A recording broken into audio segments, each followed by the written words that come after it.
A relatively young priest is in a hospital visiting some of his parishioners. He is walking down the hallway and a nun stops him and says, Father, can you go into this room? There's a man on his deathbed. He's been here for days. We've asked priests to go in, but he chases everyone away. He doesn't want to talk about Jesus, but he's dying. Could you please visit him? The priest goes in and introduces himself to the patient. The guy erupts and starts cursing at him. He is so angry. I don't want anything to do with you. Get out of here. The priest says, Okay. and goes out into the hall. The nun is still there. She says, Could you go back in? The priest replies, He doesn't want anything I have to offer.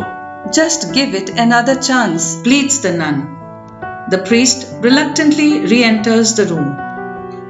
I'm not going to ask you if you want to go to confession. I'm not going to ask if you want Holy Communion. But is it okay if I just sit here next to your bed and pray the chaplet of Divine Mercy? The old man replies, I don't care. Do what you want.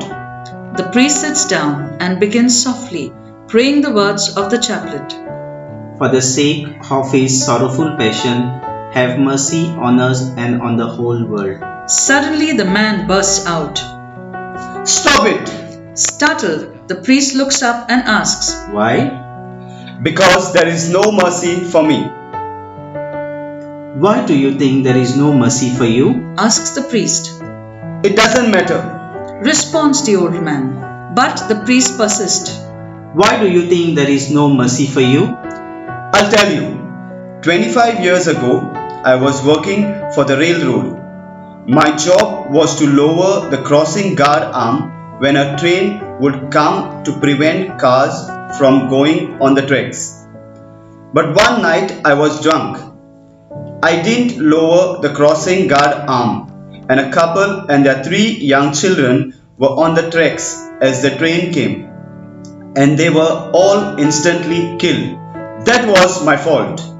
So there is no mercy for me. I have failed. It is over. The priest just sits there, staring at the rosary in his hands. Finally he asks. Where was this? The man tells him the name of the Polish town. The priest looks up and says, 25 years ago, my mom and my dad were taking my little siblings on a trip. I couldn't go with them. They were driving through this small town. For some reason, the railroad crossing guard arm wasn't lowered. As they were crossing the tracks, a train came and killed them all. I lost my whole family that night. The priest gazes intently into the man's face and he says, My brother, God forgives you. Not only that, I forgive you. The man realizes that God's mercy is for him. The priest asks, Would you let me hear your confession and give you the Eucharist? The man makes his confession and receives Holy Communion. 2 days later, he dies. Mercy wins. His failure is not final. The story goes on. It's kind of cool. After giving the man communion, the priest goes into the hallway in search of the nun. He can't find her. The administration tells him, We don't employ any nuns at this hospital. For years, the priest does not know who this nun is. Eventually, he goes to the town of Vilnius, which is where Sr Faustina lived. He goes to the convent to say Mass for the nuns there. He sees a painting on the wall of Sr Faustina and he says, I have met that nun a couple of years ago. No, Father, you did not. replies one of the nuns. She's been dead since 1938. The priest then realizes it was Sister Faustina who told him to go into the patient's room, told him to go back again into that room. Failure is not final when it comes to Jesus. Jesus is a merciful God.